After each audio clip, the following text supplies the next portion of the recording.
આ દેખાવડાએ જ સમાજનો જીવ લીધો છે. આપણે ઘણી બધી વખત ચર્ચા કરતા હોય ને કે બાપને જઈને પૂછો જેણે એની દીકરીના લગ્ન લેણું કરીને કરાવ્યા છે.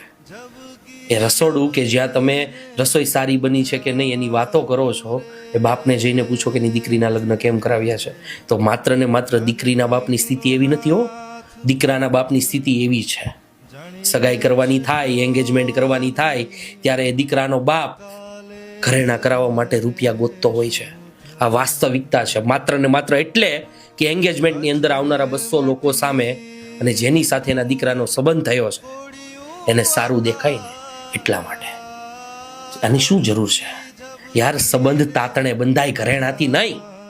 તમે ઘરેણાની ભૂખ શું કામ રાખો છો? બંને પક્ષમાં વાત કરું છું કે યાર એકાબીજાને સમજવાના પ્રયત્નો કરો, એકાબીજાને સાથ આપી અને બંને દીકરા દીકરીને આગળ લઈ જવાની વાત કરો. કોઈ ઘરેણાથી અથવા તો કોઈ